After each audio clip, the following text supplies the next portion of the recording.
بسم الله الرحمن الرحيم. الحمد لله الذي أنزل على عبده الكتاب ولم يجعل له عوجا قيما لينذر بأسا شديدا من لدنه ويبشر المؤمنين الذين يعملون الصالحات أن لهم أجرا حسنا ماكثين فيه أبدا وينذر الذين قالوا اتخذ الله ولدا ما لهم به من علم ولا لآبائهم كبرت كلمة تخرج من أفواههم إن يقولون إلا كذبا فلعلك باخع نفسك على آثارهم إن لم يؤمنوا بهذا الحديث أسفا إنا جعلنا ما على الأرض زينة لها لنبلوهم أيهم أحسن عملا وإنا لجاعلون ما عليها صعيدا جرزا أم حسبت أن أصحاب الكهف والرقيم كانوا من آياتنا عجبا إذ أوى الفتية إلى الكهف فقالوا ربنا آتنا من لدنك رحمة وهيئ لنا من أمرنا رشدا فضربنا على آذانهم في الكهف سنين عددا ثم بعثناهم لنعلم أي الحزبين أحصى لما لبثوا أمدا نحن نقص عليك نبأهم بالحق إنهم فتية آمنوا بربهم وزدناهم هدى وربطنا على قلوبهم إذ قاموا فقالوا ربنا رب السماوات والأرض لن ندعو من دونه إلها لقد قلنا إذا شططا هؤلاء قومنا اتخذوا من دونه آلهة لولا يأتون عليهم بسلطان بين فمن أظلم ممن افترى على الله كذبا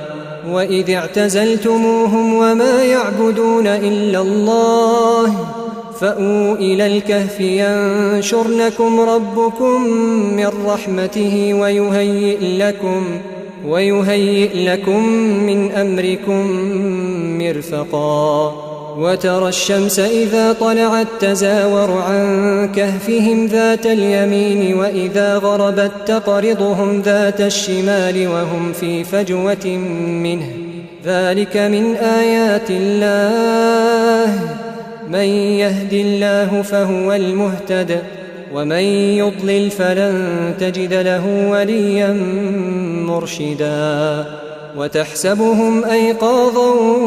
وهم رقود ونقلبهم ذات اليمين وذات الشمال وكلبهم باسط ذراعيه بالوصيد لو اطلعت عليهم لوليت منهم فرارا ولملئت منهم رعبا وكذلك بعثناهم ليتساءلوا بينهم قال قائل منهم كم لبثتم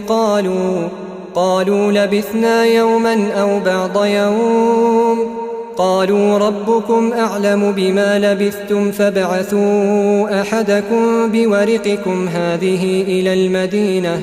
فلينظر أيها أزكى طعاما فليأتكم برزق منه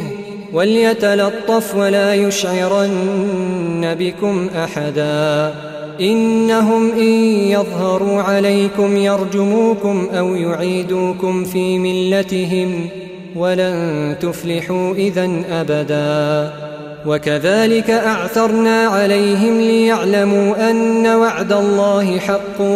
وأن الساعة لا ريب فيها إذ يتنازعون بينهم أمرهم فقالوا بنوا عليهم بنيانا ربهم أعلم بهم قال الذين غلبوا على أمرهم لنتخذن عليهم مسجدا سيقولون 3 رابعهم كلبهم ويقولون 5 سادسهم كلبهم رجما بالغيب ويقولون 7 وثامنهم كلبهم قل ربي أعلم بعدتهم ما يعلمهم إلا قليل فلا تمار فيهم إلا مراء ظاهرا ولا تستفت فيهم منهم أحدا ولا تقولن لشيء إني فاعل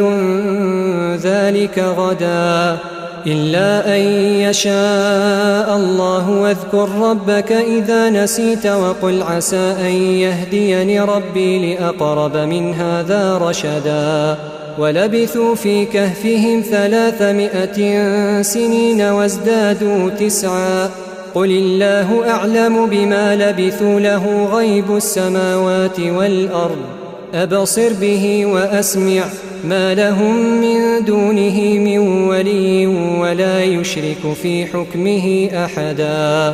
واتل ما أوحي إليك من كتاب ربك لا مبدل لكلماته ولن تجد من دونه ملتحدا واصبر نفسك مع الذين يدعون ربهم بالغداة والعشي يريدون وجهه ولا تعد عيناك عنهم تريد زينة الحياة الدنيا ولا تطع من أغفلنا قلبه عن ذكرنا واتبع هواه وكان أمره فرطا وقل الحق من ربكم فمن شاء فليؤمن ومن شاء فليكفر إنا أعتدنا للظالمين نارا أحاط بهم سرادقها وإن يستغيثوا يغاثوا بماء كالمهل يشوي الوجوه بئس الشراب وساءت مرتفقا إن الذين آمنوا وعملوا الصالحات إنا لا نضيع أجر من أحسن عملا أولئك لهم جنات عدن تجري من تحتهم الأنهار يحلون فيها من أساور من ذهب ويلبسون ثيابا خضرا من سندس واستبرق متكئين فيها على الأرائك نعم الثواب وحسنت مرتفقا واضرب لهم مثل الرجلين جعلنا لأحدهما جنتين من أعناب وحففناهما بنخل وجعلنا بينهما زرعا كلتا الجنتين آتت أكلها ولم تظلم منه شيئا وفجرنا خلالهما نهرا وكان له ثمر فقال لصاحبه وهو يحاوره أنا أكثر منك مالا وأعز نفرا ودخل جنته وهو ظالم لنفسه قال ما أظن أن تبيد هذه أبدا وما أظن الساعة قائمة ولئن رددت إلى ربي لأجدن خيرا منها منقلبا قال له صاحبه وهو يحاوره أكفرت بالذي خلقك من تراب ثم من نطفة ثم سواك رجلا لكن هو الله ربي ولا أشرك بربي أحدا ولولا إذ دخلت جنتك قلت ما شاء الله لا قوة إلا بالله إن ترني أنا أقل منك مالا وولدا فعسى ربي أن يؤتيني خيرا من جنتك ويرسل عليها حسبانا من السماء فتصبح صعيدا زلقا أو يصبح ماؤها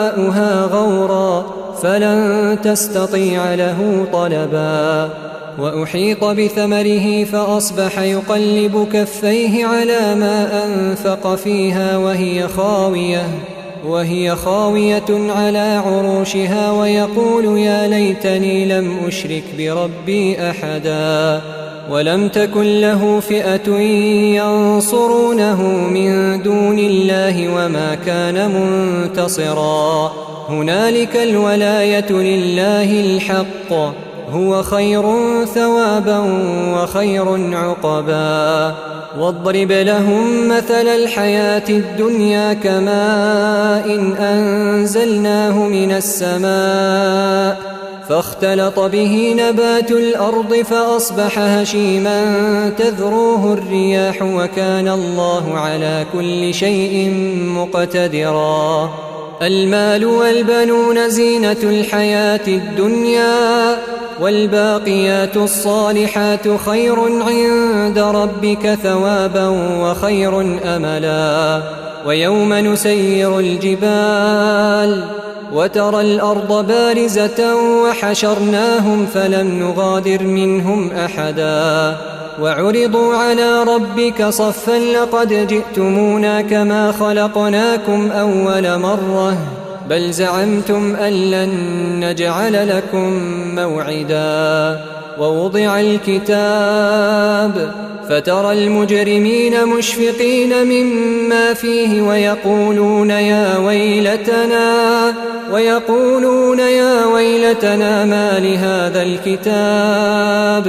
ما لهذا الكتاب لا يغادر صغيرة ولا كبيرة إلا أحصاها ووجدوا ما عملوا حاضرا ولا يظلم ربك أحدا وإذ قلنا للملائكة اسجدوا لآدم فسجدوا إلا إبليس كان من الجن ففسق عن أمر ربه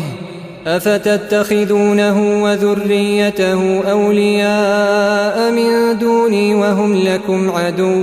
بئس للظالمين بدلا ما أشهدتهم خلق السماوات والأرض ولا خلق أنفسهم وما كنت متخذ المضلين عضدا ويوم يقول نادوا شركائي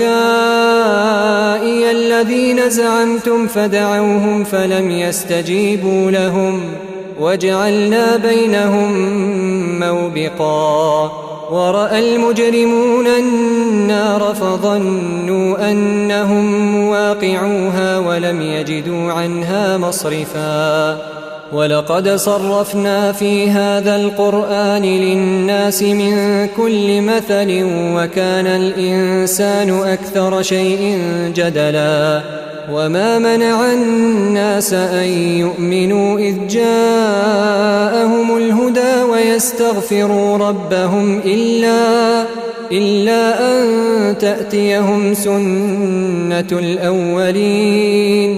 إلا أن تأتيهم سنة الأولين أو يأتيهم العذاب قبلا وما نرسل المرسلين إلا مبشرين ومنذرين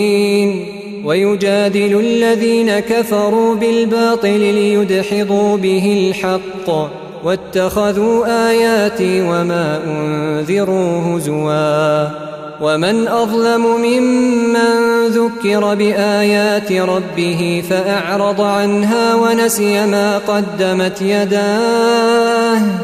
إنا جعلنا على قلوبهم أكنة أن يفقهوه وفي آذانهم وقرا وإن تدعهم إلى الهدى فلن يهتدوا إذن أبدا وربك الغفور ذو الرحمة لو يؤاخذهم بما كسبوا لعجل لهم العذاب بل لهم موعد لن يجدوا من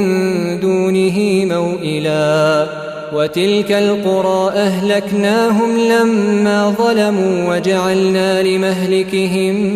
موعدا وإذ قال موسى لفتاه لا أبرح حتى أبلغ مجمع البحرين أو أمضي حقبا فلما بلغا مجمع بينهما نسيا حوتهما فاتخذ سبيله في البحر سربا فلما جاوزا قال لفتاه آتنا غداءنا لقد لقينا من سفرنا هذا نصبا قال أرأيت إذ أوينا إلى الصخرة فإني نسيت الحوت وما أنسانيه إلا الشيطان أن أذكره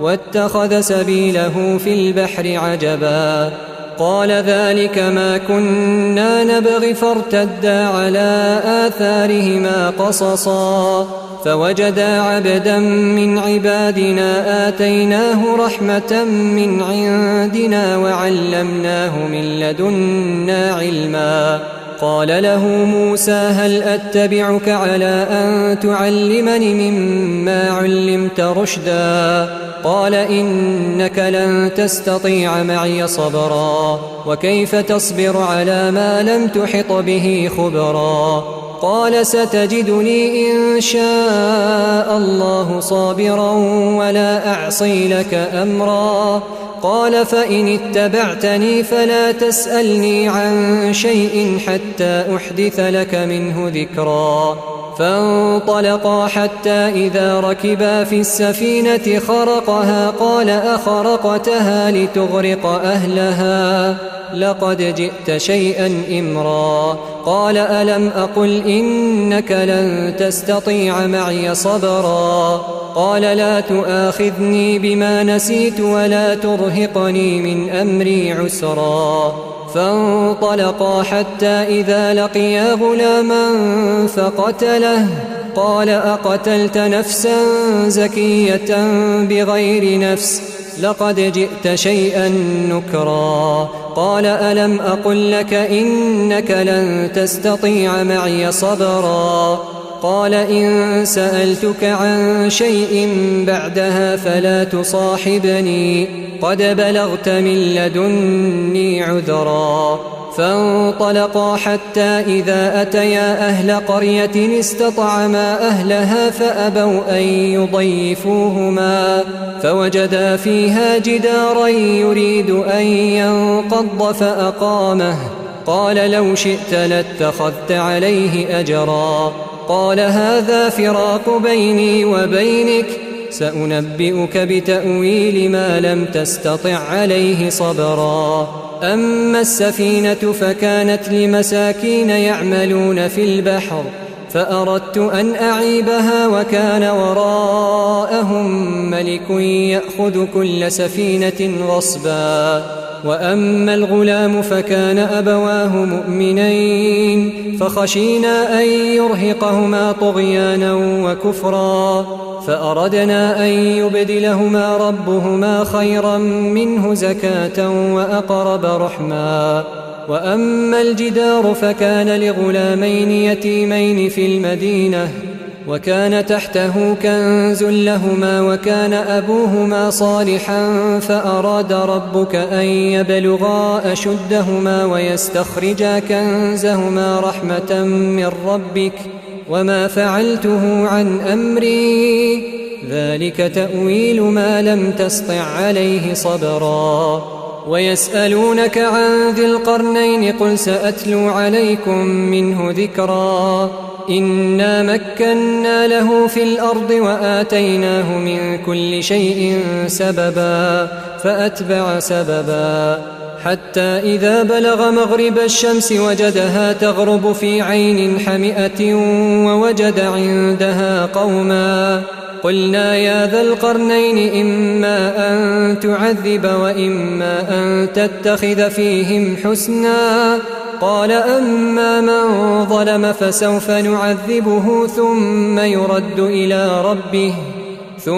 يرد إلى ربه فيعذبه عذابا نكرا وأما من آمن وعمل صالحا فله جزاء الحسنى وسنقول له من أمرنا يسرا ثم أتبع سببا حتى إذا بلغ مطلع الشمس وجدها تطلع على قوم لم نجعل لهم من دونها سترا كذلك وقد أحطنا بما لديه خبرا ثم أتبع سببا حتى إذا بلغ بين السدين وجد من دونهما قوما لا يكادون يفقهون قولا قالوا يا ذا القرنين إن يأجوج ومأجوج مفسدون في الأرض فهل نجعل لك خرجا على أن تجعل بيننا وبينهم سدا قال ما مكني فيه ربي خير فأعينوني بقوة أجعل بينكم وبينهم ردما آتوني زبر الحديد حتى إذا ساوى بين الصدفين قال انفخوا حتى إذا جعله نارا قال آتوني أفرغ عليه قطرا فما استطاعوا أن يظهروه وما استطاعوا له نقبا قال هذا رحمة من ربي فإذا جاء وعد ربي جعله دكاء وكان وعد ربي حقا وتركنا بعضهم يومئذ يموج في بعض ونفخ في الصور فجمعناهم جمعا وعرضنا جهنم يومئذ للكافرين عرضا الذين كانت أعينهم في غطاء عن ذكري وكانوا لا يستطيعون سمعا أفحسب الذين كفروا أن يتخذوا عبادي من دوني أولياء إنا أعتدنا جهنم للكافرين نزلا قل هل ننبئكم بالأخسرين أعمالا الذين ضل سعيهم في الحياة الدنيا وهم يحسبون أنهم يحسنون صنعا أولئك الذين كفروا بآيات ربهم ولقائه فحبطت أعمالهم فلا نقيم لهم يوم القيامة وزنا ذلك جزاؤهم جهنم بما كفروا واتخذوا آياتي ورسلي هزوا إن الذين آمنوا وعملوا الصالحات كانت لهم جنات الفردوس نزلا خالدين فيها لا يبغون عنها حولا قل لو كان البحر مدادا لكلمات ربي لنفد البحر قبل أن تنفد كلمات ربي ولو جئنا بمثله مددا قل إنما أنا بشر مثلكم يوحى إلي أنما إلهكم إله واحد فمن كان يرجو لقاء ربه فليعمل عملا صالحا ولا يشرك بعبادة ربه أحدا.